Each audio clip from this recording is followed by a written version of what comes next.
Bueno chicos, ¿cómo están? Bueno, la idea es ponerle audio a algunas de las filminas de las clases subidas con anterioridad para poder explicar algunas dudas que me han presentado en las páginas, ¿sí? En esta ocasión vamos a hablar un poco de generalidades del sistema musculoesquelético, osteoartrosis, artritis, enfermedades relacionadas, osteopatías metabólicas y endócrinas y un breve resumen sobre algunas enfermedades hematopoyéticas, ¿sí? ¿Cuáles son los objetivos? Bueno, valorar las estructuras anatómicas normales y las variantes anatómicas que tengan esas estructuras, analizar las diferentes patologías, las principales y sus diagnósticos diferenciales, e identificar cuáles son los métodos más precisos y cuáles son los métodos que utilizamos para estudiar las diferentes patologías, cuáles sirven para una cosa, cuáles sirven para otra, sus ventajas y desventajas. Acá les dejo una filmina de los diferentes tipos de huesos en el organismo, las diferentes articulaciones. Voy a pasar algunas filminas rápido para no demorar mucho. Acá les dejo una diferencia entre la estructura ósea cortical y la estructura ósea trabecular en las diferentes estructuras óseas. Hay más componente trabecular en los huesos llamados de tipo esponjosos o huesos planos, también en los cuerpos vertebrales, ¿sí? En cambio, un hueso largo tiene un menor componente trabecular o medular, ¿sí? Fíjense la irrigación vascular, la irrigación sanguínea con un vaso nutricio que tiene la totalidad de las estructuras óseas del cuerpo.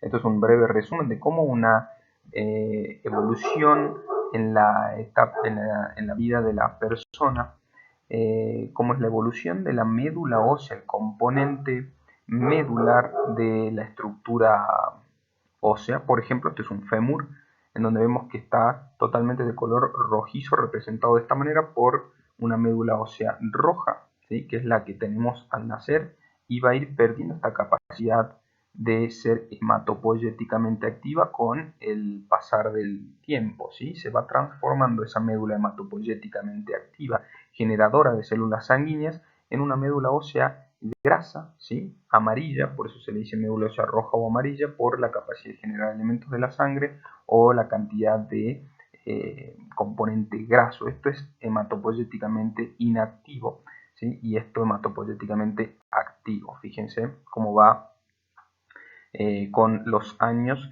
de unas hematopoyéticamente muy activa a cómo va bajando, ¿sí? Bueno, aquí algún concepto sobre lo que es cartílago de crecimiento, ¿sí? Fíjense que el cartílago de crecimiento se llama esa estructura cartilaginosa que se encuentra en las regiones cercanas a las epífisis de las diferentes estructuras óseas, sobre todo en las estructuras óseas largas como tibia, peroné, fémur. Fíjense, cartílago de crecimiento en el fémur, cartílago de crecimiento en la tibia. Fíjense cómo en una articulación en un paciente pediátrico de poca edad, ¿sí? De recién nacido, vamos a tener algunos núcleos de osificación, ¿sí? Desarrollados, y a partir de allí todo el resto es estructura cartilaginosa que va a ir osificándose con el correr del tiempo. Fíjense cómo se va desarrollando un núcleo epifisario femoral y va a ir fusionándose con el correr de los años. Fíjense la cantidad de cartílago de crecimiento acá en la pelvis derecha y cómo se van aproximando las estructuras óseas hasta llegar a fusionarse totalmente una vez que ha completado el desarrollo de la estructura ósea. Lo importante de esto es que el cartílago de crecimiento puede sufrir alguna lesión, puede sufrir de alguna noxa que lo perjudique, y esto va a ir en detrimento del crecimiento de la estructura ósea. Si puede haber un retardo en el crecimiento de una estructura ósea por alguna lesión en el cartílago de crecimiento. Diferente es el cartílago articular, que es el cartílago que reviste la superficie articular, que se va a permanecer en el tiempo en la articulación a menos que tenga algún daño, ¿sí?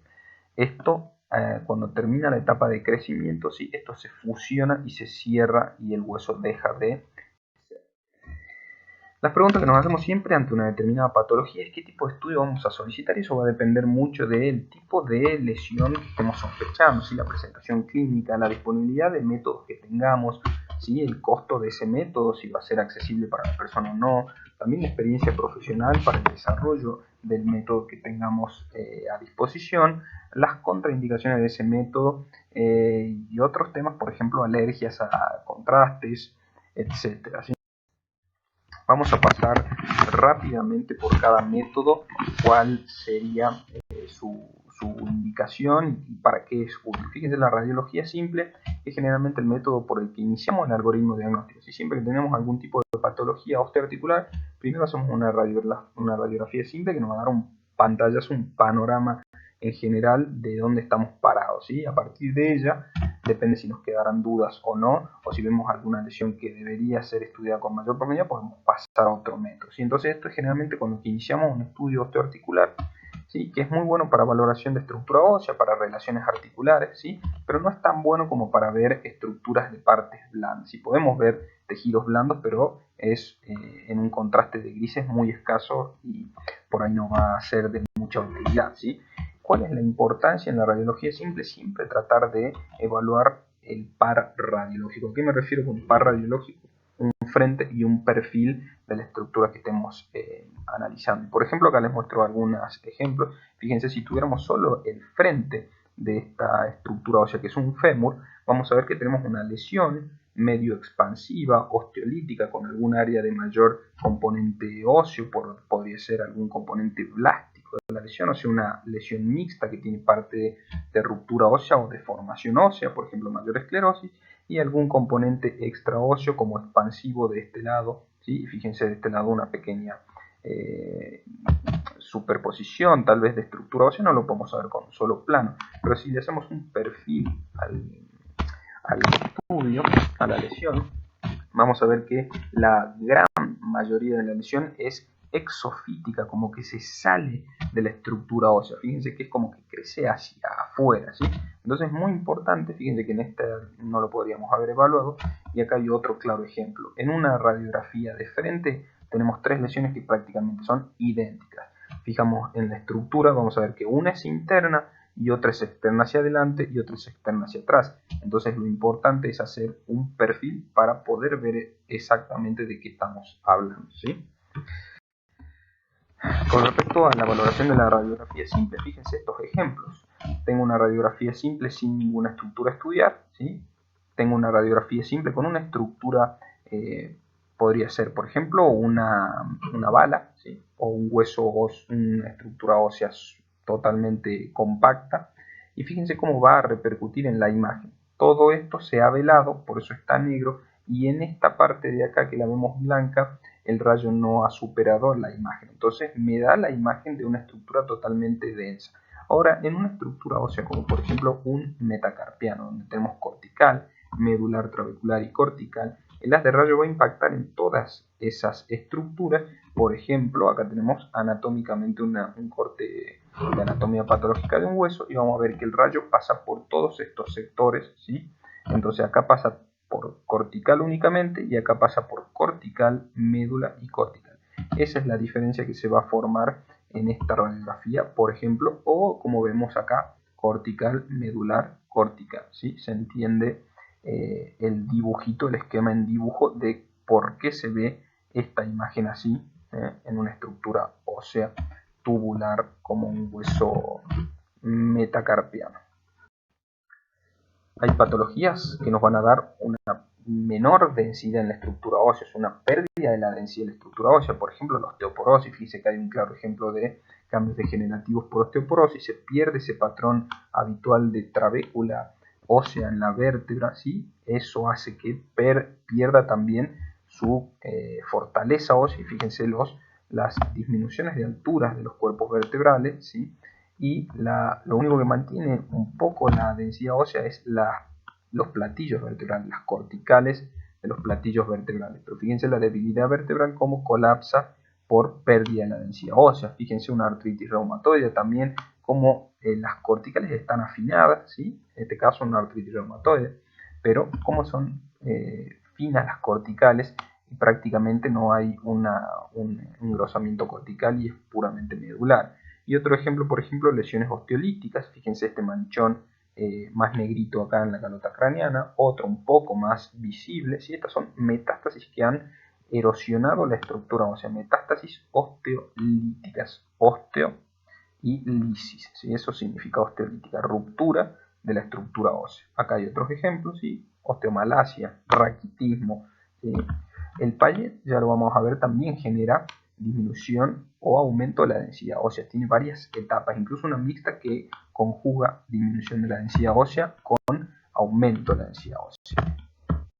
Fíjense, imágenes que generan patologías que generan aumento de la densidad ósea. Por ejemplo, metástasis pero osteoblástica, o sea, formadoras de huesos. El Payet en su etapa blástica. Tenemos otras un poco más raras, por ejemplo la osteopetrosis, fíjense como si fuera una piedra, la estructura ósea toda densa, homogénea, ¿sí? Afectando prácticamente todo la estructura de la pelvis, ambos fémures, ¿sí?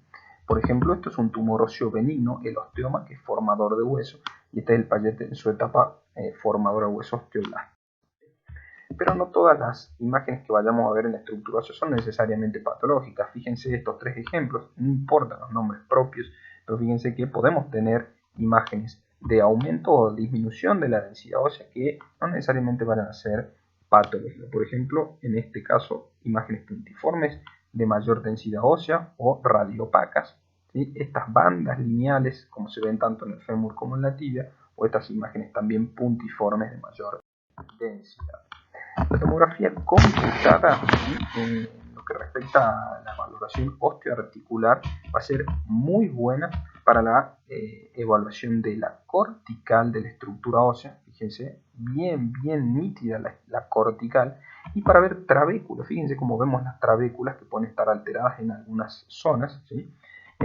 Y otras respetadas. Entonces la tomografía es muy buena para ver la estructura ósea cortical y trabecular, ¿sí? Ver trabécula.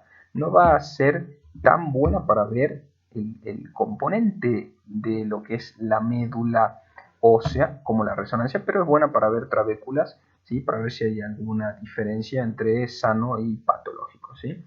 Por ejemplo, en este ejemplo de reconstrucción tridimensional de una tomografía computada, vemos cómo un paciente recibió un golpe con algún elemento contusivo, probablemente romo por la morfología, ¿sí? Por ejemplo, algún golpe con un martillo o un bate o un palo, una piedra. Fíjense cómo se hunde la estructura ósea y solución de continuidad de la cortical, de la medular interna y de la cortical de la tabla interna de la caloda craneana en este caso, ¿sí?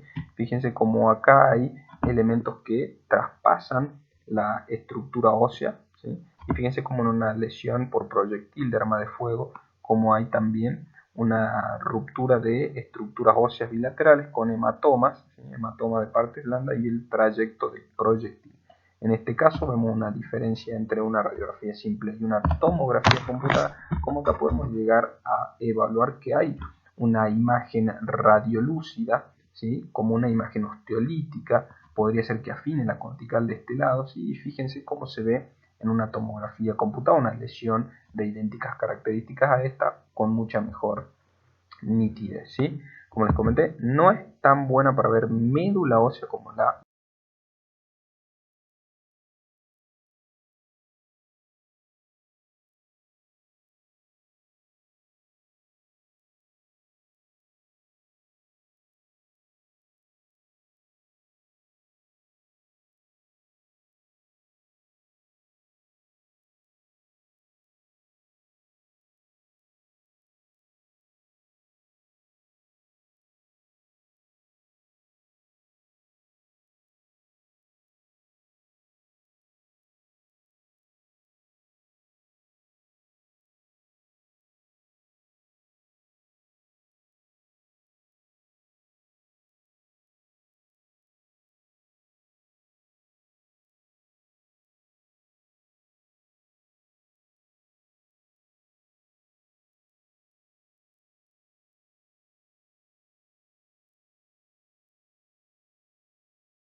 Como les comenté, la resonancia magnética es un muy buen método para evaluar la médula ósea de cualquier tipo de estructura, ¿sí? Muy útil en lesiones metastásicas, ¿sí? Tenemos muchas secuencias que van a evaluar con distintas tonalidades de grises la señal proveniente de la médula ósea, ¿sí? Es muy buena y no va a ser tan buena para ver la cortical como la tomografía computada. Es excelente para ver estructuras musculotendinosas, ligamentarias, ¿sí? Estructuras, también es buena para estructuras vasculares o nerviosas, ¿sí? Vemos, por ejemplo, en este caso una ruptura del tendón del supraespinoso, ¿sí? Del tendón del músculo del supraespinoso, con aumento del líquido intraarticular en la bursa acromio subdeltoide, ¿sí?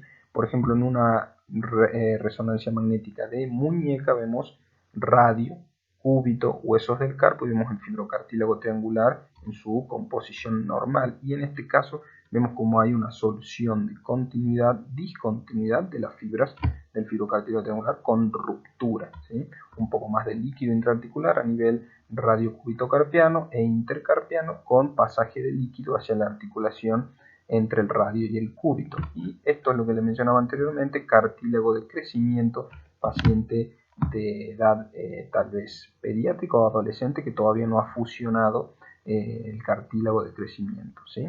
Podemos ver en este caso como el ligamento colateral externo que une la epífisis peronea con la epífisis femoral del lado lateral externo tiene un componente inflamatorio, un poco de hiperintensidad y un poco de edema periligamentar en un esguince leve, ¿sí? La medicina nuclear, como lo hablamos en la primera clase, es un método muy sensible para detectar patología, por ejemplo, metastásica. También sirve para procesos inflamatorios o infecciosos. El tema es que por ahí la especificidad para determinar de qué estamos hablando no es tan buena, ¿sí? Entonces tiene mucha sensibilidad para detectar patología, pero no puede ser específica en diferenciar si es algo metastásico, inflamatorio, infeccioso. Por ejemplo, en este caso tenemos una imagen hipercaptante en esta región vertebral, pero no podemos saber si es una metástasis o una lesión inflamatoria o infecciosa. Vamos a la tomografía y vemos que hay una lesión osteolítica con un centro más denso, ¿sí? Que provoca una esclerosis del hueso de aspecto reactivo, ¿sí? Y esto se llama osteoma osteoide, no es una lesión neoformativa maligna, ¿sí? Pero es una lesión inflamatoria de tipo tumoral benigna, inflamatoria, que genera mucho dolor en un paciente. Entonces esa es básicamente la diferencia. Otro ejemplo de medicina nuclear es PEC, PEC-TC, donde vamos a ver hipercaptación de los radiofármacos, ¿sí? En lesiones. Por ejemplo, fíjense en la tomografía cómo va a captar en el SPECT la lesión ósea, ¿sí? Y en un PET-TC igual, superponemos la medicina nuclear a los cortes anatómicos de tomografía y vemos cómo hay lesión en el hígado, que es prácticamente imperceptible en esta tomografía, y esta lesión expansiva de partes blandas que provoca pérdida en la definición de un arco costal, como capta aquí en el PET A igual que esto. Fíjense en el hueso ilíaco izquierdo, igual, osteolítico, ruptura cortical, con componente de partes blandas tanto intraóseo como periférico, como capta en el PET. Otro ejemplo de estudio que tenemos para hacer son las angiografías, ¿sí? No solo las angiografías que se pueden hacer con los métodos de tomografía o resonancia, por ejemplo, las angioresonancias o las angiotomografías. En este caso estamos hablando de las angiografías digitales, en las que se hace una proyección de radioscopía, ¿sí? Se aplica permanentemente rayos X a la región que vamos a estudiar y se inyecta un material de contraste a la estructura vascular que nos va a teñir lo que queremos evaluar. Fíjense en este caso una lesión tumoral como tiene una vasculatura aumentada, ¿sí? Súper irrigada, y eso le sirve al médico tratante para ver qué vaso va a tapar, si va a embolizar, cómo es que va a tratar la patología, ¿sí? Para patología tumoral muy buena, por ejemplo en este caso, para malformaciones vasculares, ¿sí? Y para la neovascularización de lesiones neoformativas. Por último, el intervencionismo es otro de los pasos que podemos usar con los diferentes métodos de estudio, ¿sí? Se puede hacer guiado por ecografía, guiado por radioscopía, guiado por tomografía, incluso guiado por resonancia magnética para diferentes tipos de cosas, por ejemplo, biopsias, ¿sí? Tomar biopsias de estructuras óseas, queremos, o de partes blandas, musculoesqueléticas, ¿sí? De estructuras musculares si tenemos una lesión muscular. Pero, por ejemplo, en este caso, una lesión ósea, ¿sí? Metemos una agujita, tomamos una muestra de la estructura ósea, o para hacer, por ejemplo, tratamiento de dolor en un bloqueo radicular, esto es un neuroforamen, por donde va emergiendo una raíz que por la altura podría llegar a ser L5. Fíjense que el paciente está de espalda, esto sería del lado izquierdo, ¿sí? Está en decúbito ventral, esta es la espalda, sería el lado izquierdo, esto sería el lado derecho, ¿sí? Entonces estamos infiltrando una solución que habitualmente procede corticoides y algún analgésico para hacer una desinflamación local del compromiso radicular, ¿sí? Y otro ejemplo es la cementoplastía de las vértebras, algunas fracturas, ya sea patológica o patológica, por ejemplo, neoformativa u osteoporótica por debilidad, pérdida de la densidad ósea. Vamos a infiltrar esa estructura ósea con un material cementante que le va a dar estabilidad a la estructura ósea. Bueno, vamos a hablar un poco de la osteoartrosis, que es la patología osteoarticular más frecuente, ¿sí? Algunos conceptos, la osteoartrosis tiene muchos sinónimos para nombrarse, por ejemplo, enfermedad articular degenerativa, osteoartritis, ¿sí? Osteoartropatía degenerativa y otros múltiples sinónimos. Es la enfermedad, como les comenté, articular más común, es multifactorial, ya vamos a ver en la próxima diapositiva.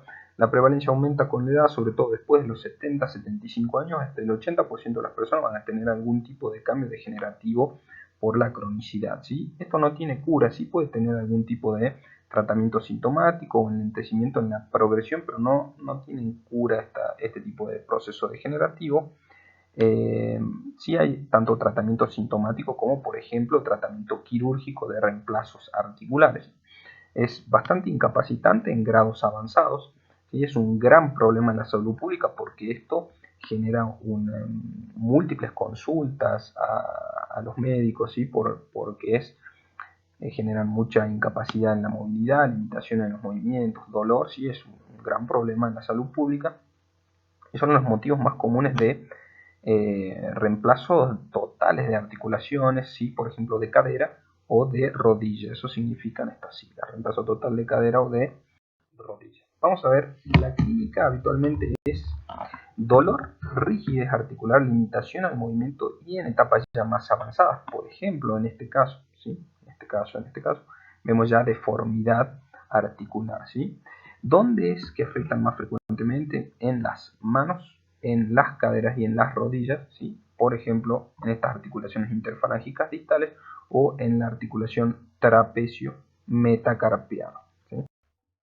Tiene etapas evolutivas, va a empezar por algunos pequeños signos y va a ir avanzando hasta tener algún compromiso de grado que vaya a generar tal vez una fusión de la articulación ya en una etapa muy avanzada, ¿sí? Entonces tenemos que puede empezar a medianas edades, pero va a ir avanzando mediante pase el tiempo, ¿sí? Con dolor articular, como dijimos, rigidez y limitación al movimiento y deformidad articular, ¿sí? Lo que se provoca es una disminución de la elasticidad del cartílago, ¿sí? Que esto no se va a ver en métodos de radiología simple, ¿sí? Podemos llegar a ver algún signo incipiente en ecografía de resonancia. Luego va a pasar a erosiones del cartílago del revestimiento articular y va a quedar el hueso descubierto, ¿sí? Se va a empezar a contactar las dos superficies articulares, va a empezar a haber compactación ósea con pequeñas lesiones óseas y osteofitos que van a generar geodas, ¿sí? Que son pequeñas lesiones osteolíticas en las superficies articulares o vecinas a las superficies articulares, y osteofitos que son excrescencias óseas que le tratan de dar mayor estabilidad a la articulación, ¿sí? Ahora los vamos a ver. ¿Cuáles son los factores de riesgo? Como habíamos dicho, es multifactorial esta patología, va generalmente avanzando en edad. El género predisponente es el femenino, ¿sí? La obesidad por la sobrecarga de la articulación, la actividad laboral o deportiva, algún trauma previo, por ejemplo en este caso un antecedente de luxo, fractura 15 años atrás, donde vamos a ver que el tobillo contralateral se encuentra bastante conservado, pero el que tuvo el antecedente del uso fractura ha empeorado crónicamente, ¿sí? También hay susceptibilidades genéticas o anomalías en el desarrollo que pueden predisponer al desarrollo de la osteoartrosis. Hay dos tipos, uno es la primaria o idiopática, así que no tiene una causa clara, sí puede ser por predisposición genética, ¿sí? Pero es la más frecuente. Mujeres empiezan a edad media y las localizaciones más frecuentes son en la mano, interfalanges distales, interfalanges proximales y base del pulgar, como vimos anteriormente, generalmente de distribución bilateral y prácticamente simétrica, ¿sí? Y la secundaria, como vimos ya ejemplos, trauma, infección, deformidades, que pueden afectar, dependiendo de dónde se haya dado esto, cualquier tipo de articulación, sobre todo rodillas, caderas y columnas. Cualquier método de imagen va a ser útil, ¿sí? Generalmente empezamos con una RX, pero podemos avanzar con los restantes métodos, ¿sí? Fíjense, esto es un ejemplo, un corte histológico, ¿sí? Una articulación coxofemoral, pinzamiento articular, un osteofito marginal, erosiones del cartílago, ¿sí? En esta superficie articular, en esta otra, eso vamos a ir viendo. Bueno, continuando con la clase, vamos a ver los signos radiológicos que caracterizan a esta patología, ¿sí? Son la disminución irregular y asimétrica del espacio articular, la osteoesclerosis subcondral, los osteofitos, quistes o geodas subcorticales, subcondrales y la desalineación de los ejes articulares ya en etapa más avanzada de la patología. Empezamos a ver ejemplos de cada uno de ellos. El pinzamiento articular se refiere a la disminución del espacio articular, ¿sí? A la aproximación de las superficies articulares. Por ejemplo, en una articulación coxofemoral derecha normal, vemos como en una patológica se observa un marcado pinzamiento articular, ¿sí? Una aproximación entre ambas superficies articulares. Fíjense en este otro ejemplo, aquí también hay pinzamiento un poco más central, antero superior, póstero inferior, y fíjense la diferencia entre una relativamente conservada y una un poco más comprometida, sobre todo en la parte superior. Lo mismo en esta rodilla, compartimento femorotibial interno, como se ve pinzado el espacio articular.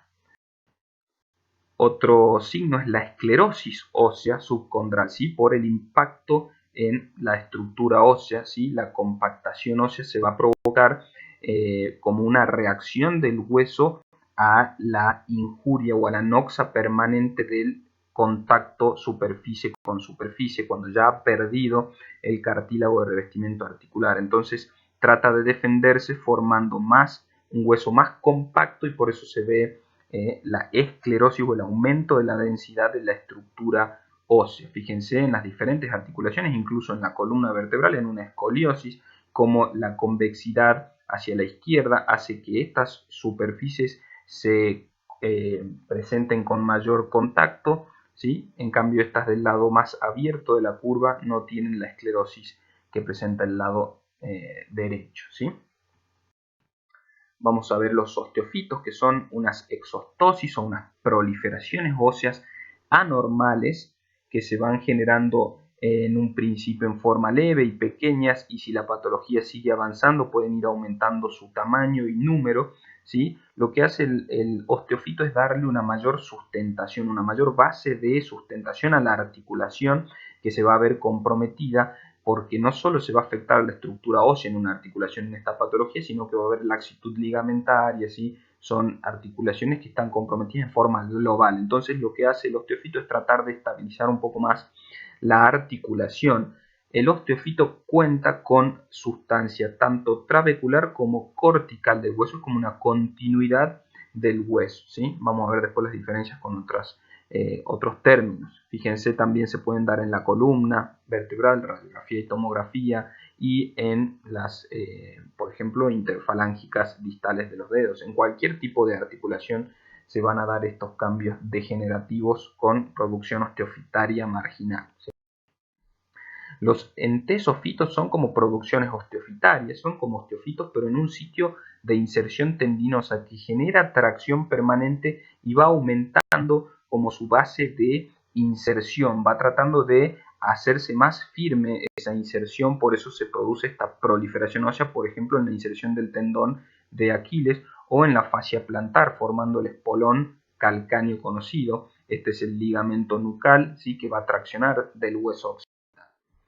Los quistes o geodas son pequeñas cavidades, ¿sí?, son imágenes como de lisis de la estructura ósea. Si hay ruptura focal de la estructura ósea, pueden ser pequeñas o grandes, y eso se debe al aumento de la presión que hay en el espacio articular y se va filtrando a través de alguna pequeña lesión en la estructura ósea un poco de líquido sinovial, ¿sí?, y eso va generando una cavitación en la estructura ósea. Por ejemplo, aquí tenemos una pequeña ruptura con tendencia a la formación de un quiste, una geoda, ¿sí? Fíjense que estas están como cerradas, puede ser que por el corte la apertura haya quedado en otro plano y no la veamos, o que se haya cerrado por reacción de la estructura ósea reparativa, ¿sí? Fíjense distintos ejemplos en una tomografía, en una resonancia magnética, que se ven como quistes, y los quistes tienen líquido en su interior, por eso se ven hiperintensos en este tipo de secuencias potenciadas en T2. Y acá tenemos ejemplos de unos cambios degenerativos marcados con pinzamiento articular, mayor esclerosis en las dos superficies óseas, tendencia a la producción de osteofitos marginales, y esta imagen un poco más radiolúcida compatible con una geoda subcondral. Las desalineaciones ya se dan en una etapa un poco más avanzada, cuando con el sustento global de la articulación ha perdido su estabilidad, y por ejemplo vemos desalineaciones en los ejes de los dedos, en las rodillas, o muy complicada la desalineación en la parte cervical superior. Y ahora vamos a ver ejemplos de eso. La ecografía y la resonancia son métodos más sensibles para ver los cambios precoces de esta patología, así que van a empezar en la parte blanda de la articulación y no necesariamente principalmente en la estructura ósea en el primer momento. Entonces vamos a hacer una radiografía y por ahí los primeros cambios incipientes no los vamos a notar por radiografía, pero sí por otros métodos como la ecografía y la resonancia. Fíjense, esta es una rótula, ¿sí? Esta es la tróclea femoral, y vemos cómo hay edema difuso, ¿sí? Pero vemos esta imagen de acá, que es una lesión del cartílago y de la estructura ósea. Se llaman lesiones osteocondrales, ¿sí? Fíjense, una lesión osteocondral en la faceta externa de la rótula por la presión permanente, el contacto, la impactación, va filtrando un poquito de líquido y va generando estas quistes o geodas subcondrales con daño del cartílago y la estructura ósea. Lo mismo pasa acá en la muñeca, ¿sí? Fíjense la ecografía, como se ve un cartílago normal en el cóndilo femoral, y vemos el espesor del cartílago normal, la cortical ósea, y vemos como acá hay un cartílago más irregular. Fíjense la cortical de la estructura ósea, no es una línea hiperecogénica bastante bien definida. Fíjense la irregularidad que tiene acá ya por el daño cortical. Ejemplos también de lo que fuimos viendo, ¿sí? Fíjense en articulaciones en el tobillo, por ejemplo. Este es un ejemplo en resonancia, este es un ejemplo en placa del mismo paciente. Fíjense cómo se ve un pinzamiento articular, pinzamientos articulares, edema en la estructura ósea por la contusión permanente, las imágenes quísticas o geodas, ¿sí? Producciones osteofitarias marginales, las vamos a ver en las diferentes superficies articulares. Acá, por ejemplo, en esta articulación de la cadera, fíjense cómo el cartílago labral que reviste el acetábulo va a tener una imagen blanca en el medio. El cartílago debería ser una cosita triangular negrita, y vemos cómo en el medio tiene una línea blanca que es un desgarro también de lo que es el cartílago labral. Fíjense el derrame articular, miren este cambio degenerativo ya muy avanzado, y la risartrosis muy avanzada se llama risartrosis a la artrosis que se da entre el primer metacarpiano y el trapecio, ¿sí? Más ejemplos, acá un hombro con quistes o geodas ya un poco más grandes, irregularidad en la epífisis, ¿sí? Un poco de pinzamiento articular, edema y derrame. Más ejemplos, son ejemplos ilustrativos para que vean que diferentes articulaciones se pueden afectar. Fíjense en estas regiones externoclaviculares y con la primera costilla cómo se ve también degeneración, en el hombro, tanto en ejemplos como radiografías o resonancias, ¿sí? Más ejemplos en la mano, risartrosis, como les comenté recién. Fíjense que puede ser incipiente en algún momento, ¿sí? Fíjense, en este momento se está dando en la articulación trapecio primer metacarpiano y en la articulación entre el trapecio y el escafoide. Fíjense cómo hay un pinzamiento y una esclerosis en la superficie, y acá ya está mucho más avanzada, ¿sí? Fíjense acá, más ejemplos de lo mismo. Hay un signo que se llama el signo de la gaviota, por cómo se ven las irregularidades por la presión en la estructura ósea de las interfalángicas distales, y dan este tipo de signo de como si fuera una gaviota con las alitas. Más ejemplos, en las rodillas, fíjense la producción osteofitaria marginal, cómo se desalinea un poco la rótula respecto al eje troclear. Fíjense osteofitos, fíjense cómo el osteofito tiene un componente medular trabecular y una cortical, es como una continuación del hueso, ¿sí? Fíjense los pinzamientos articulares, tobillo, esto es el dedo, el hallux, el primer dedo del pie, ¿sí? Fíjense la desalineación del eje de la estructura ósea. ¿Cuáles son los diagnósticos diferenciales? Y prácticamente todas las artropatías que generan alteración en la estructura osteoarticular, desde la artritis reumatoidea hasta artritis infecciosa. Obviamente uno va a tener un contexto clínico del paciente, una evolución, ¿sí? Con todos esos datos, además de las imágenes, porque es un método diagnóstico complementario el estudio por imagen. Así que siempre hay que tener en cuenta los antecedentes de los pacientes, ¿sí? La clínica por la cual se presentan, qué evolución tiene, si son agudas o crónicas las presentaciones, datos del laboratorio, ¿sí? Estudios previos, muy importante siempre pedir los estudios previos para ver cómo estaba esa articulación previamente, si es que el paciente tiene un estudio previo, obviamente, de lo que estamos evaluando, ¿sí? En resumen, para hablar de la osteoartrosis, que es la enfermedad articular más común y es multifactorial, como ya vimos, hay que tener en cuenta siempre los 4 signos radiológicos que la caracterizan, como ser el pinzamiento articular, la osteoesclerosis subcondral, los osteofitos y los quistes o geodas subcondrales. Ahora vamos a pasar a artritis y enfermedades relacionadas. Tenemos múltiples artropatías, desde artropatías inflamatorias hasta algunas por depósitos de ciertos minerales, y otras artropatías con afectación del tejido conectivo, ¿sí? Vamos a ir viendo algunas de ellas, empezando por las inflamatorias, en donde vamos a ver las más importantes, como la artritis reumatoidea, o las seronegativas. Se llaman seronegativas por su manifestación de anticuerpos, su no manifestación de anticuerpos en el suero, o sea, es por laboratorio que uno dice cero negativo, no por el número, ¿sí? Vamos a ver, empezando con la artritis reumatoidea. ¿Cuál sería el rol de las imágenes? Obviamente buscar cualquier tipo de afectación de la articulación, desde las partes blandas hasta la estructura ósea, pasando desde pequeños cambios hasta ya evaluar cómo está la articulación en etapas avanzadas. Y fíjense todo lo que vamos a buscar en las imágenes, muchas de estas cosas ya las fuimos viendo. Obviamente, como les comenté, el diagnóstico se hace con clínica, con datos de laboratorio, antecedentes del paciente.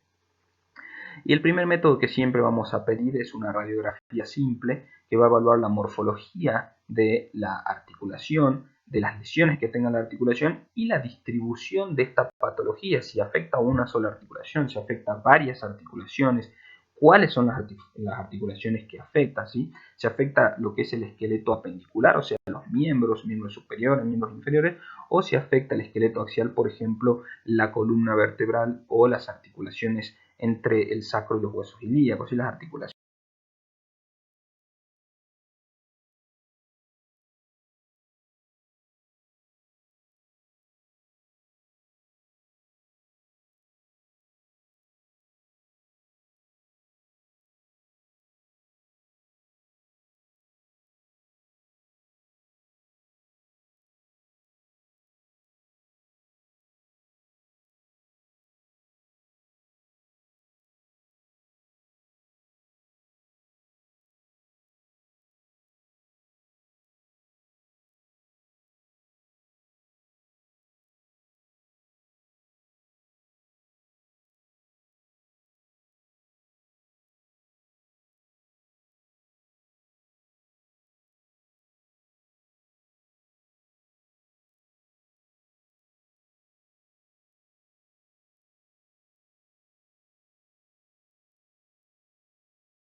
precoces o tardíos. Todo comienza con un compromiso inflamatorio de la sinovial, como fuimos manifestando. Entonces, lo primero es un poco de inflamación de la sinovial, tal vez incrementa el líquido intraarticular, hay derrame articular, ¿sí? Y empieza a haber pequeñas erosiones en la estructura ósea que muy probablemente en las radiografías, en una primera instancia, vayamos a notar algunos milimétricos cambios, ¿sí? Pero fíjense en una resonancia, como vamos a ver inflamación de la articulación, y esta es una imagen potenciada en T1 porque vemos el líquido hipointenso, pero esta es una imagen potenciada en T2 donde se ve que hay un mayor brillo del líquido y esta pequeña erosión con contenido inflamatorio sinovial y líquido se ve hiperintensa, ¿sí? Entonces, los primeros cambios por ahí en la radiografía no va a ser tan sensible, aunque se pueden ver milimétricas erosiones, pero ya cuando va avanzando la patología vemos la inflamación de la sinovial bien hiperintensa por el compromiso inflamatorio del edema y un derrame articular, un aumento del líquido articular en relación a derrame. Fíjense las erosiones marginales, ¿sí? También hay erosiones en la superficie articular ya cuando la patología avanza. ¿Cuáles son otros signos radiológicos que hay que tener en cuenta? La osteoporosis o la osteopenia, ¿sí? La pérdida de la masa ósea yuxtaarticular en un principio. Generalmente es como la afectación es de la sinovial que está que está en la articulación. En la disminución de la densidad ósea se va a dar yuxtaarticular y como afecta múltiples articulaciones en forma simultánea, esta osteopenia se llama muchas veces en banda porque afecta toda la banda de las articulaciones, por ejemplo, metacarpofalángicas, ¿sí? Entonces tenemos osteopenia aquí, aquí, aquí y aquí, entonces se dice osteopenia en banda yuxtaarticular, ¿sí? Eso es un inicio, después la osteopenia puede ser generalizada. La disminución del espacio articular es uniforme, no es como la osteoartrosis que habíamos visto que era irregular esa disminución, puede ser más de un extremo articular, ¿sí? Generalmente esta disminución es uniforme y las erosiones, como comenté, en un principio son marginales, ¿sí? Y luego pueden pasar al espacio articular.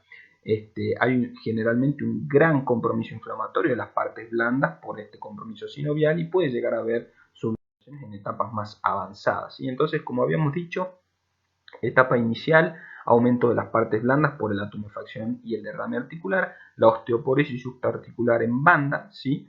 Hay una frase que dice que la suma de las dos corticales de un hueso deben alcanzar el 50% del espesor total de la estructura ósea. Si yo sumo esta cortical y entre las dos me alcanzan a formar el 50%, la densidad de la estructura ya está conservada. Cuando es menor al 50%, fíjense acá, si yo sumo esta pequeña lámina cortical y esta, no va a sumar ni siquiera tal vez un 25% del espesor del hueso total. Entonces está francamente disminuida la densidad de la estructura, que como dije, comienza yuxtaarticular en un primer momento y luego avanza.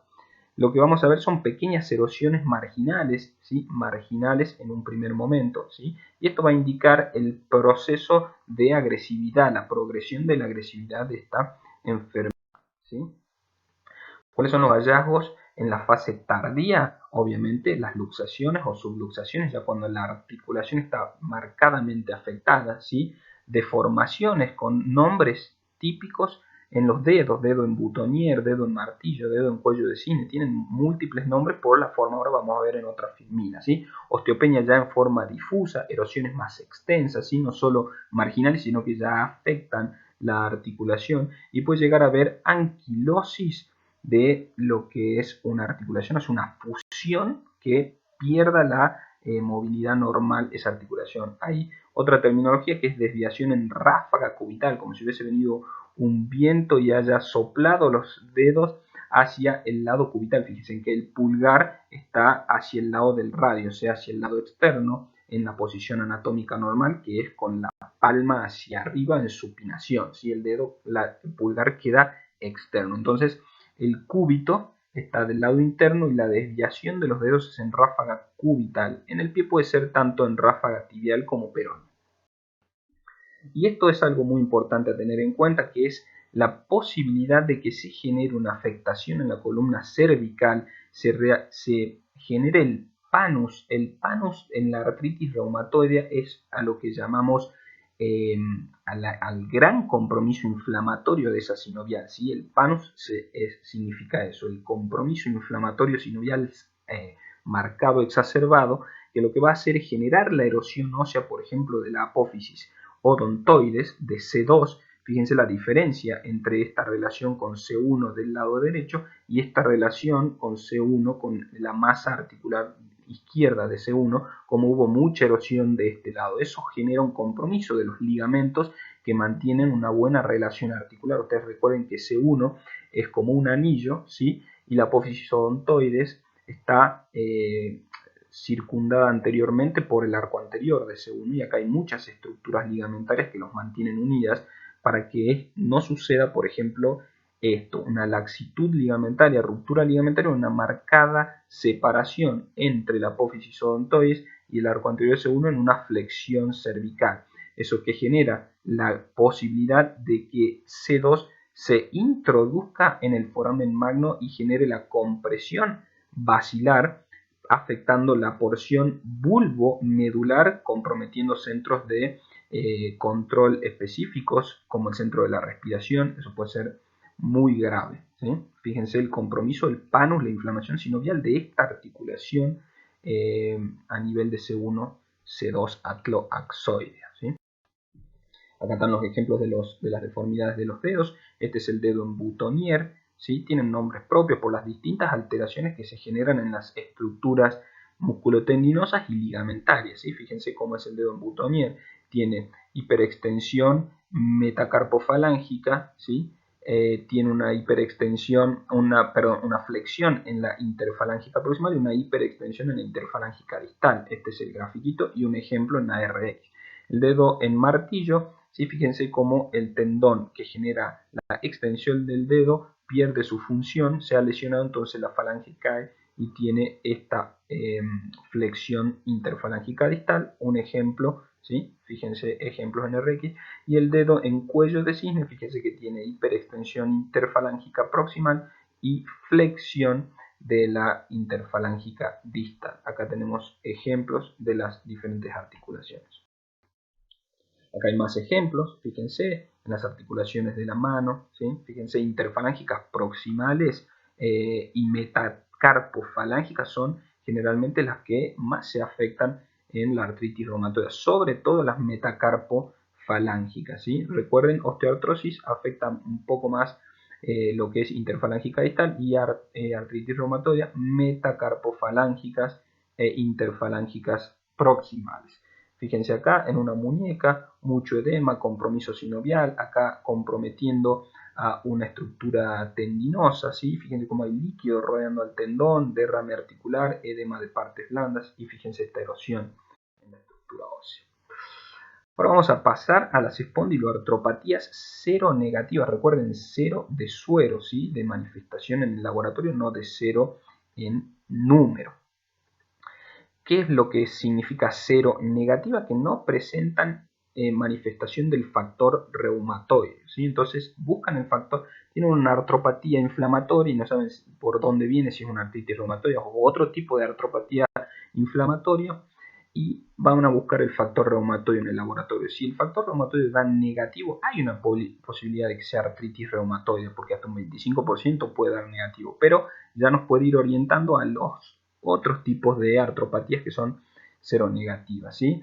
Generalmente estas afectan a articulaciones cartilaginosas y entesis, son las uniones de los tendones en las estructuras óseas, ¿sí? Por ejemplo, uniones discovertebrales, sínfisis pubiana, articulación externo en el manubrio esternal, ¿sí? Esternoclaviculares, uniones tendinosas y ligamentarias en calcáneo, pelvis, trocánter, tuberosidad isquiática, etc., ¿sí? Y en menor medida afecta a las articulaciones sinoviales. Estas son las manifestaciones clínicas, síndromes ya más generalizados y difusos, ¿sí? Pelvirraquídeo, articular periférico, cuando se ven en conjunto con compromisos inflamatorios intestinales. Hay unas artropatías enteropáticas que afectan articulaciones y asas del intestino delgado, ¿sí? Y tenemos, por ejemplo, los ejemplos más claros son la espondilitis anquilosante, la artritis psoriásica y las artropatías enteropáticas. Vamos a ver un breve resumen de cada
Aquiles, pero es menos frecuente el compromiso apendicular, es mucho más frecuente el compromiso del esqueleto axial.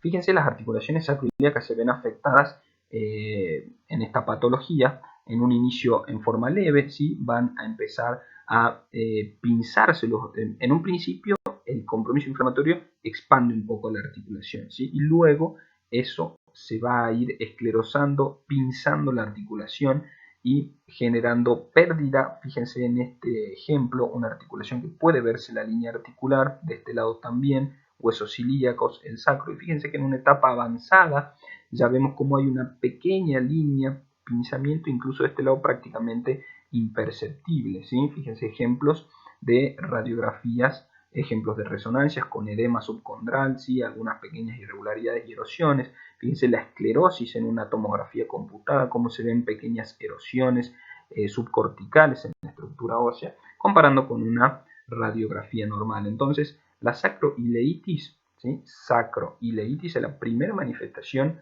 simétrica y bilateral, ¿sí? Primero se ensanchan, como les comenté, antes de estrecharse, y lo que vemos son erosiones subcondrales, esclerosis y generalmente mayor afectación en el lado ilíaco en el principio de la patología. Y en una etapa final se puede ver una línea delgada articular o una fusión articular, ¿sí? Hay algunos signos que se ven en la columna vertebral por las diferentes afectaciones en las diferentes localizaciones de la columna vertebral, que van a dar algunos nombres propios. Por ejemplo, el signo de la esquina brillante, la columna en caña de bambú, el signo de la daga, ¿sí? Esas son diferentes afectaciones. Por ejemplo, las erosiones en las esquinas de los cuerpos vertebrales va a dar este signo de esquina brillante por el edema y la mayor esclerosis, ¿sí? Eso va a generar que un cuerpo vertebral que es mayoritariamente de una forma rectangular se vaya haciendo más cuadrado. Después podemos tener espondilodicitis no infecciosa. Vamos a ver después en las patologías inflamatorias infecciosas cómo se ve una espondilodicitis, y en esta podemos tener un compromiso inflamatorio de la vértebra, espóndilo, vértebra, disco, dicitis, inflamación de la vértebra del disco, pero no infecciosa, una lesión de Anderson. La anquilosis o la fusión sindesmofítica difusa, ¿sí? Es como un puente lineal calcificado, ¿sí? Donde están los tendones en la estructura, los ligamentos en la estructura vertebral, ¿sí? Y va a dar una morfología en caña de bambú. Los sindesmofitos son opacificaciones paravertebrales que corren paralelos a la columna vertebral. Ya vamos a ver algunos ejemplos. Calcificaciones ligamentarias, interespinoso del signo de la daga, vamos a ver algunos ejemplos, y otras afectaciones del resto de la estructura de la columna vertebral. Fíjense, esto es un ejemplo de una caña de bambú, ¿sí? Y fíjense cómo se da la fusión de las estructuras vertebrales por esos sindesmofitos, que son esas pequeñas calcificaciones, ¿sí? Que unen una vértebra con la otra, fíjense, ¿sí? No es como el osteofito, que tenía una continuidad tanto cortical como de la medular trabecular, sino que acá es una pequeña lámina de calcio que se presenta en los márgenes fibrosos externos de los discos intervertebrales, pueden ser lateral o anterior, ¿sí? Fíjense cómo se va fusionando todo, y esto genera una rigidez de la columna en forma difusa que ante una fuerza extrema, por ejemplo una hiperflexión o una hiperextensión, pues genera una fractura vertebral por esa rigidez, porque por algún lado escapa la fuerza, ¿sí? Fíjense las fusiones y las curvaturas patológicas que puede haber culpa de esta enfermedad.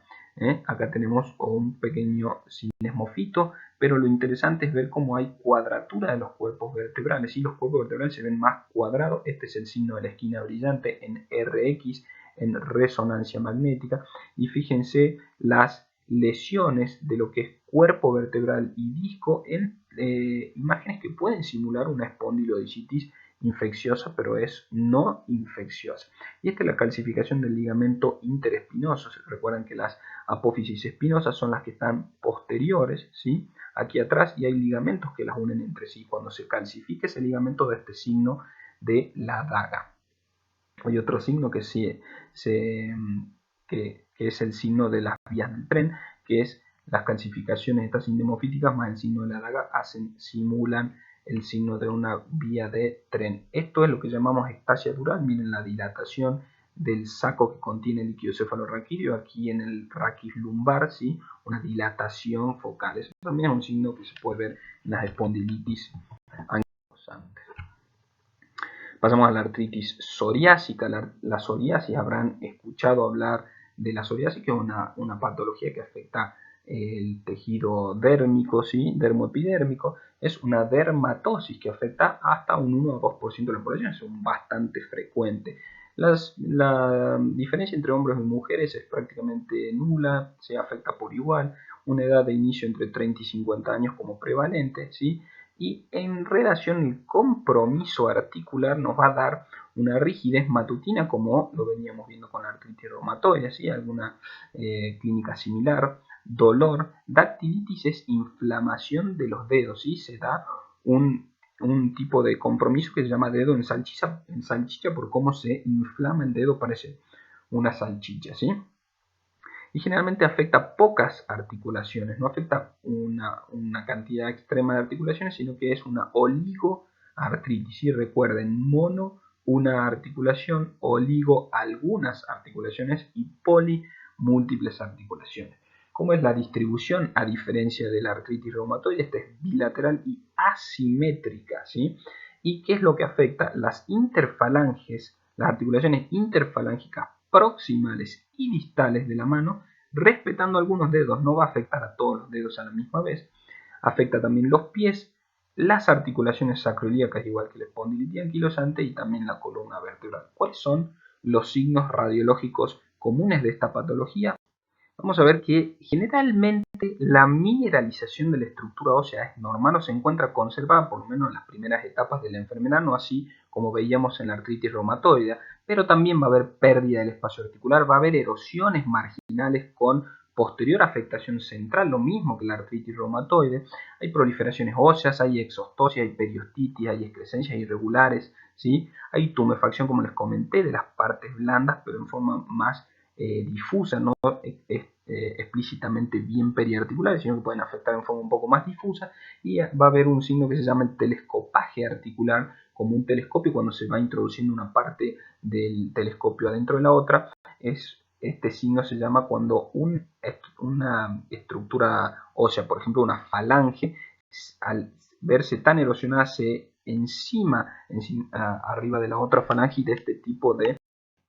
Bueno, aquí vamos a ver algunos ejemplos, ¿sí? Fíjense en un esquema, un diagrama de un dedo normal, fíjense cómo se van haciendo erosiones, ¿sí? Se dice capuchón de lapicera, ¿sí? Por cómo se va a insinuar una estructura ósea sobre la otra, ¿sí? Fíjense acá, ¿sí? Es el famoso telescopaje, fíjense acá cómo se erosionó tanto esta estructura ósea que la otra se encima mucho, ¿sí? Fíjense acá tenemos erosiones marginales, pero fíjense las partes blandas cómo están marcadamente aumentada. Fíjense, este dedo, por ejemplo, un poco más conservado, pero mucho aumento de la parte blanda del dedo, la dactilitis, ¿sí? Fíjense las erosiones, marcadas erosiones, ¿sí? Pueden llegar en etapas avanzadas a fusiones o anquilosis articular, bien como se afectó la estructura ósea del carpo, prácticamente imperceptible en la diferenciación de un hueso con el otro. Y fíjense un dedo prácticamente conservado, ¿sí? Como las partes blandas se ven como unas líneas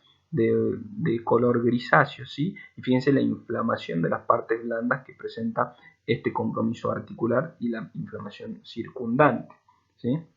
Acá hay más ejemplos de erosiones, fíjense cómo se va erosionando la estructura ósea. Y rápidamente vamos a hablar de las artropatías enteropáticas, que lo que generan una afectación conjunta de estructura ósea y inflamación de asas intestinales, ¿sí? Son artritis asociadas a enfermedades inflamatorias intestinales, por ejemplo, la enfermedad de Crohn, la colitis ulcerosa o la enfermedad de Whipple, ¿sí? Van a tener también positivo el antígeno HLA-B27, como ya habíamos visto previamente, la espondilitis anquilosante, ¿sí? Hay una afectación axial y periférica, y también vemos una sacroileitis bilateral y simétrica. Entonces, si vemos una sacroileitis bilateral simétrica, pero a su vez el paciente tiene un compromiso inflamatorio intestinal, vamos a ir a sospechar más en una artropatía enteropática, ¿sí? Que en una espondilitis anquilosante. Lo mismo vamos a ver sin desmofitos y cuadratura de los cuerpos vertebrales como vimos con condilitis anquilosante. Vamos a hablar rápidamente de lo que son las artropatías por depósito, ¿sí? Vamos a ver dos ejemplos claros que son la gota o la artritis gotosa y la enfermedad por depósito de cristales de pirofosfato cálcico. ¿Sí? Vamos a ver primero la artritis gotosa, la gota, que es una artropatía secundaria al depósito de cristales de urato monosódico en cartílagos, vainas tendinosas y bursas, ¿sí? Las bursas son pequeñas bolsitas de membrana sinovial que presentan una fina lámina de líquido interno, ¿sí? Que sirven como separación entre, por ejemplo, un tendón y una estructura ósea, ¿sí? Para que no haya injuria por fricción, ¿sí? Esas se pueden inflamar por múltiples causas, una de ellas es artritis gotosa. Generalmente es muy predominante en hombres, fíjense la diferencia, 20-1 respecto a las mujeres, y en la mujer aumenta un poco después de la menopausia. Es poliarticular y asimétrica, pero lo que más se afecta, esto es algo que deben recordar, es la articulación metatarsofalángica del primer dedo del pie, del hallux. ¿Sí? También se afecta la interfalángica del hallux, pero la más frecuente es la metatarsofalángica, pero puede afectar tobillos, rodillas, manos, codos, etc. ¿Sí? Signos radiológicos comunes de lo que es la gotatofasia crónica. ¿Por qué se le dice gotatofasia? Porque ese acúmulo de cristales de urato monosódico, cuando forman como un acúmulo en pelota, ¿sí? Se denominan tofos, ¿sí? Los tofos son granulomas, los granulomas son reacciones que genera el cuerpo con células de tipo inflamatorio como para rodear a esa injuria, a ese elemento que está lesionando y tratar de contenerlo. Entonces es una reacción inflamatoria local tratando de contener ese compromiso inflamatorio. Son granulomas, pero van a generar también lesión, ese compromiso inflamatorio tratando de contener a los cristales de urato monosódico, ¿sí? Intra o extraarticulares formados alrededor de los cristales.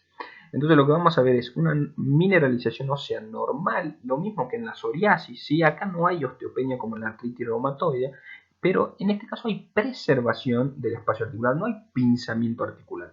Es un compromiso inflamatorio bastante agresivo que puede generar y va a generar erosiones en sacabocados como si hubiesen mordido parte de la estructura ósea con bordes esclerosos, ¿sí? Porque hay una reacción tratando de reparar ese hueso, ¿sí?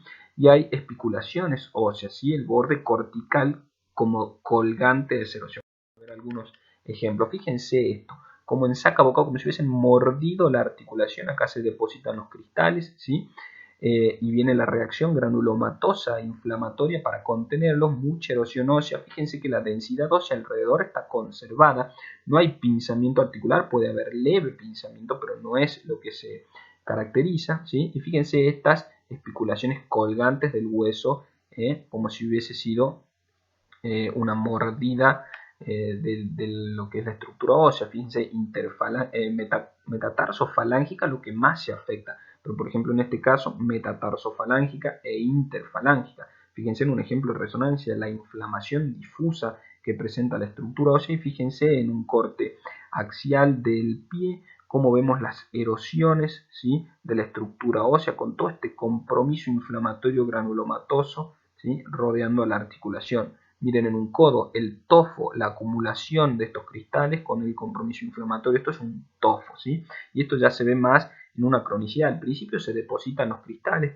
puede haber un poco de inflamación y no generar ni las erosiones, ¿sí? Pero sí la inflamación de las partes blandas, y pueden resolver. Cuando ya genera este tipo de compromiso, ya esta lesión ya es irreversible, ¿sí? Fíjense que también puede llegar a haber anquilosis ósea si el compromiso es tan crónico que la inflamación de la articulación empieza a generar otro tipo de afectaciones, ¿sí? Fíjense, esto se parece a un telescopaje por psoriasis, o sea, muchas lesiones osteoarticulares pueden simular una u otra patología, de ahí el contexto clínico, los antecedentes y los datos de laboratorio. Y la otra que vemos mucho es la artropatía por depósito de cristales de pirofosfato cálcico, ¿sí? Esta es la sigla que la resume. Este es más frecuente es mucho más frecuente que la gota, ¿sí? Esta es la más frecuente de las de depósito de minerales, y lo que es a lo que se corresponde es el depósito de estos minerales en cartílago hialino y fibroso. Por ejemplo, en los meniscos, en las rodillas, ¿sí? Fíjense esta fina lámina de densidad, de mayor densidad, ¿sí? Rodeando la región cefálica, en este caso del húmero. Fíjense, esa pequeña línea es una calcificación del cartílago. Lo mismo la calcificación del fibrocartílago triangular en la muñeca, o del pequeño menisco que presenta la sínfisis pubiana, ¿sí? Generalmente en edad media y anciano, localización más frecuente, rodillas, ¿sí? Y manos, ¿sí? Pero también, como vemos, sínfisis pubiana, hombro, ¿sí? Signos radiológicos comunes: condrocalcinosis, o sea, calcificación cartilaginosa, como ya vimos en estos ejemplos. Hay una pérdida uniforme del espacio articular y hay osteoartrosis asociada, ¿sí? Osteofitos, esclerosis, ya lo que vimos en la osteoartrosis.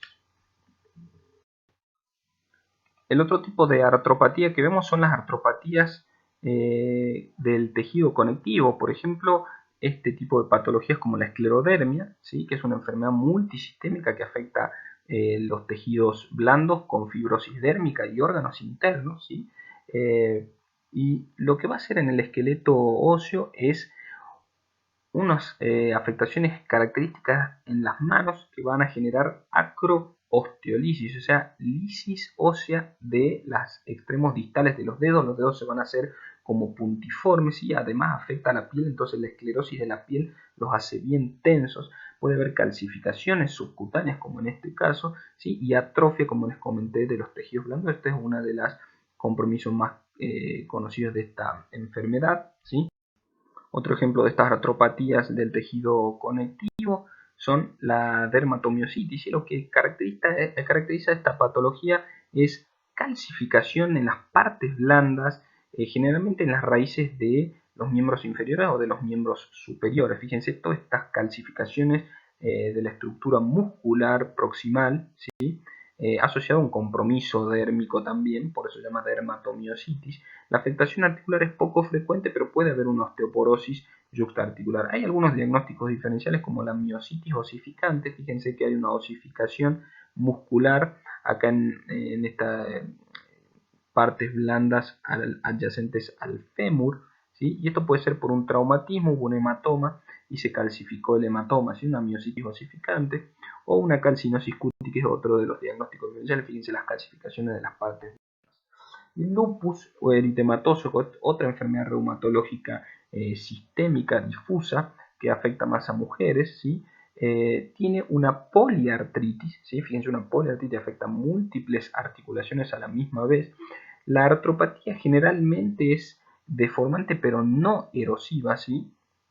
La típica afectación es interfalángica, de forma simétrica, con también deformidades de los dedos, como ya habíamos visto en la artritis reumatoide, ¿sí? Puede haber luxaciones, fíjense la luxación, pero fíjense cómo la artropatía deformante no provoca tanta erosión de la estructura ósea, calcificación de las partes blandas, y lo que sí tienen que saber diferenciar es este tipo de lesiones en la estructura ósea. Si ya la vamos a ver también más adelante, que son infartos en la estructura ósea o necrosis de la estructura ósea por compromiso vascular, ¿sí? Como se infarta un cerebro o se infarta un corazón, se puede infartar cualquier órgano o cualquier estructura del cuerpo, incluso los huesos, con ese vaso nutricio que hemos visto al inicio de la clase, ¿sí? Que genera irrigación y vitalidad en la estructura ósea. Entonces, ¿qué buscar en las artritis?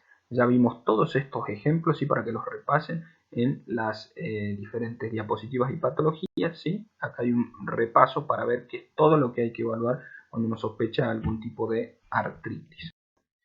Vamos a ver osteopatías metabólicas y endocrinas, ¿sí? Tenemos múltiples ejemplos, vamos a pasar por las... vamos a hacer un breve repaso por todas ellas rápidamente. La osteoporosis es la patología que afecta la mineralización de la estructura ósea en forma generalizada, en forma regional o en forma localizada. ¿Qué es lo que pasa? Básicamente la pérdida del hueso prima sobre la formación de hueso nuevo, entonces vamos perdiendo esta estructura ósea, ¿sí? En radiología simple, es poco sensible en la detección temprana, lo mismo que en cualquier tipo de artropatía, ¿sí? Y requiere una pérdida, como dijimos, de hasta un 50% de la masa ósea para que empiece a ser visible. ¿Qué es lo que pasa? Hay disminución de la densidad ósea. Fíjense en una estructura ósea normal y fíjense en esta estructura ósea cómo ha perdido la densidad trabecular. Fíjense que hay reducción en el número de espesor, en el número y espesor de las trabéculas. Fíjense en un cuerpo vertebral cortado en plano axial, como se ve la cortical, y todo ese puntillado interno son las trabéculas de la estructura ósea. En cambio, si lo vemos en un paciente que tiene una osteopenia difusa, una pérdida de la densidad ósea, como se ven algunos puntos blancos en relación a las trabéculas remanentes que quedan todavía. Diferencia, por ejemplo, entre un tobillo sano y un tobillo patológico, ¿sí? Lo que se acentúa en un primer momento son las trabéculas que van a soportar el peso, son las que se comprometen últimamente. Esto puede traer deformaciones óseas, sobre todo vertebrales y eventualmente fracturas. Vamos a ver en este ejemplo, por ejemplo, cómo se ve una pérdida de la densidad de la estructura ósea con algunas trabéculas, esas líneas blancas que se ven acá, ¿sí? Remanentes. Fíjense cómo las que soportan peso primero se van a poner un poquito más firmes para complementar lo que se ha perdido, ¿sí? Fíjense acá cómo se va perdiendo, estas se engruesan pero han perdido el número, ¿sí? de la cantidad de trabéculas, ¿sí? Para llegar a pasar a una evolución, por ejemplo en este caso, una articulación coxofemoral, el fémur de un estado normal va perdiendo trabécula y reforzando las que generan mayor sostén de peso, y acá tenemos algunas remanentes y otras que se han perdido, ¿sí? Fíjense, es lo que va a caracterizar la osteoporosis.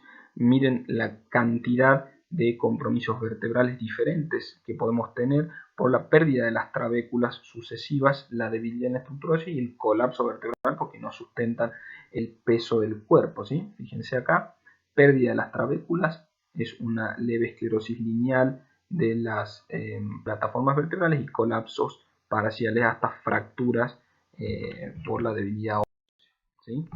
Esto es un ejemplo de un diagnóstico diferencial que se llama osteogénesis imperfecta, no importa el, el nombre propio, pero este diagnóstico se va a hacer más en la infancia, cuando en realidad la osteoporosis va a generarse más en etapas más adultas.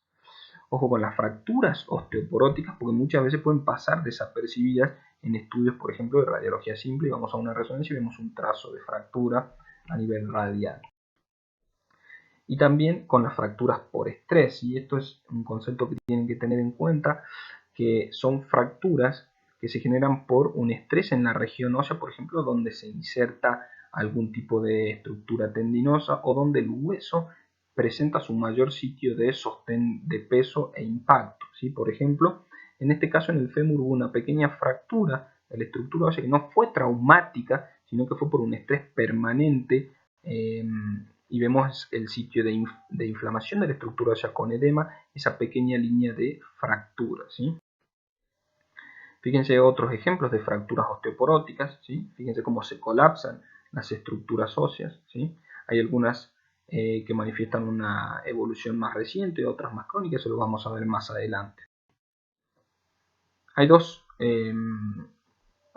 ejemplos de compromisos en la estructura ósea que debemos diferenciar. Uno es la osteoporosis transitoria, que se genera una pérdida de la mineralización ósea en forma transitoria y luego se recupera, por ejemplo, en casos como embarazo, tabaquismo, problemas metabólicos o lesiones por sobreesfuerzo, y se resuelve en 6 a 10 meses. Vuelve, por ejemplo, este compromiso, vuelve a su normalidad pasado la etapa o el proceso que estaba generando esta osteoporosis, por ejemplo, en un embarazo. O también el edema transitorio, que no tienen relación de enfermedad preexistente y tiene un curso benigno y limitado, pero no hay disminución de la densidad ósea, por ejemplo, en RX. Eso lo diferencia, podemos ver la diferencia entre ambas entidades. Osteomalacia y raquitismo, rápidamente vamos a ver que son las consecuencias de alteraciones en la mineralización ósea que conducen a un acúmulo de osteoide no mineralizado y disminuyen la resistencia del hueso, ¿sí? Cuando se dan en los niños y afectan las placas epifisiales de crecimiento, aparece el raquitismo. Los signos radiológicos, ¿sí? Acá les dejo un resumen de las causas de osteomalacia y raquitismo. Los signos radiológicos van a ser osteopenia, ¿sí? Contornos trabeculares borrosos, pseudofracturas, bandas radiolúcidas metafisarias, deformaciones en copa de la metáfisis, incurvaciones de los huesos largos, ¿sí? Deformaciones en las plataformas vertebrales, irregularidad en las placas epifisarias o afinamientos corticales. Vamos a ver algunos ejemplos, ¿sí? Fíjense, incurvaciones en las estructuras óseas por debilidad, ¿sí? Porque no tienen la cantidad de mineralización ósea necesaria para el sostén del peso. Fíjense que las imágenes en copa, como decía recién, dan este tipo de alteraciones en las metáfisis de las diferentes articulares, las bandas radiolúcidas, ¿sí? Que habíamos nombrado previamente. El hiperparatiroidismo es el aumento de la hormona paratiroidea que maneja en parte lo que es el metabolismo fosfocálcico. También va a generar disminución de la densidad ósea, signos de osteoporosis, ¿sí? Ausencia de las láminas durales dentales y otras alteraciones. Fíjense, estos son ejemplos de hiperparatiroidismo. Hay resorción ósea, ¿sí? Fíjense en esta falange como hay una resorción ósea en el borde radial de estas falanges medias, un signo típico del hiperparatiroidismo, o el cráneo en sal y pimienta, también por las diferentes etapas en las que hay resorción ósea, ¿sí? El Payet, lo habíamos visto al principio, es una enfermedad de origen desconocido y es una osteitis deformante, ¿sí? Tiene etapas, la etapa aguda u osteoclástica, ¿sí? de resorción o lisis de la estructura ósea. La mixta, cuando ya empieza a haber un mix entre la pérdida de hueso y la formación de hueso, y la crónica, cuando hay una mayor formación de hueso. Puede afectar una estructura ósea, algunas estructuras óseas o muchas estructuras óseas a la vez. Fíjense, estos son ejemplos de Payet. Esta es una fase más osteoblástica, ¿sí? Fíjense, poliarticular. Fíjense esta etapa más osteoblástica en esta, por ejemplo, ambos huesos ilíacos, ¿sí? Más el fémur izquierdo. Fíjense acá el fémur y no afecta tibia y peroné, ¿sí? Acá un poco la glena humeral, y se pueden desarrollar patologías tumorales a partir de esta patología, como ser el osteosarcoma sobre un... Acá hay más ejemplos. En la etapa más lítica, en una etapa mixta donde hay lisis y formación de hueso, y una formación de hueso predominante. Y rápidamente vamos a pasar a ver las enfermedades hematopoyéticas, explicando brevemente algunas de ellas. ¿Sí? Hay múltiples patologías, por ejemplo, los linfomas, las leucemias, ¿sí? Vamos a ver ejemplos de procesos que alteran la señal de la médula ósea. Hay procesos de reconversión medular. Habíamos dicho en un principio que teníamos una médula ósea roja en un inicio y la íbamos reemplazando por médula ósea amarilla. Cuando necesitamos volver a tener médula ósea roja hematopoyéticamente activa, vamos a reconvertir esa médula ósea amarilla en médula ósea roja, por ejemplo, en anemias o algunos tumores van a provocar esta reconversión. Lo opuesto a la reconversión, que es pasar de una médula ósea amarilla a volver a una médula ósea roja, es, por ejemplo, una depresión o una pérdida celular hematopoyéticamente activa. ¿Sí? Por ejemplo, en aplasias celulares o quimioterapia o radioterapia que impactan sobre la célula hematopoyética y las matan. ¿Sí? Entonces, generamos de una médula ósea roja hematopoyéticamente activa, la pasamos a un reemplazo graso por médula ósea amarilla. O sea, es inverso este proceso. También infiltraciones o reemplazos, por ejemplo, infecciones, tumores, enfermedades por depósito, pueden reemplazar una médula ósea normal, ¿sí? Por estos procesos. Edema, isquemionecrosis, como habíamos visto en los infartos óseos, son todos procesos que alteran la señal de la médula ósea, que la vamos a evaluar en qué método predominantemente. Resonancia magnética, como lo habíamos dicho, ¿sí? Tipos de enfermedades, ¿sí? Hematopoyéticas, como por ejemplo las leucemias, los linfomas y otros ejemplos, ¿sí? Que no vienen al caso, pero fíjense el tipo de afectaciones que pueden tener, ¿sí? Alteraciones en la estructura ósea y de las partes blandas. No voy a preguntar nombres ni voy a poner estos ejemplos para que me digan si es una leucemia, un linfoma, porque no va a ir al caso del estudio en nuestra materia, pero sí podríamos llegar a poner algún tipo de ejemplo y decir si este tipo de lesión le parece una lesión de aspecto benigno o una lesión de aspecto maligno, ¿sí? O qué tipo de lesión les parece que es, una lesión más tipo esclerosante, más tipo lítica, ¿sí? Qué parte del hueso afecta, si cortical. Eso va a ir más orientado a eso que a los nombres propios. de las patologías, ¿sí? Acá tenemos algunos ejemplos como las leucemias. Esto es un breve repaso como para que puedan ampliar el estudio de la materia, no necesariamente saber que una leucemia presenta osteopenias o bandas metafisales, ¿sí? Son ejemplos para que ustedes tengan en cuenta cómo se puede afectar la médula ósea por este tipo de patologías, ¿sí? Más ejemplos, esto es un ejemplo de infiltración de la estructura ósea. Fíjense, una columna normal, como vemos en un T1, líquido cefalorraquídeo negro, como los cuerpos vertebrales son un poco más hiperintensos en relación al disco intervertebral, que es un poco más gris. Cuando esta señal medular tiene algún compromiso, vamos a ver que el cuerpo vertebral se torna más negro, se parece más al disco intervertebral. Esto nos tiene que hacer sospechar que la médula ósea no es normal. Fíjense, pequeños infartos en la estructura ósea, infartos más extensos. ¿Sí? Fíjense que en una RX prácticamente pueden pasar desapercibidos, ¿sí? Pueden verse un poquito más de esclerosis o no, pero en una resonancia vamos a ver perfectamente este tipo de afectación. Y ojo con el tratamiento corticoideo de altas dosis y a largo plazo. Eso es una de las causas de infartos óseos, ¿sí? Lo que habíamos visto en las diapositivas anteriores, los corticoides que están muy en uso diario generan osteonecrosis.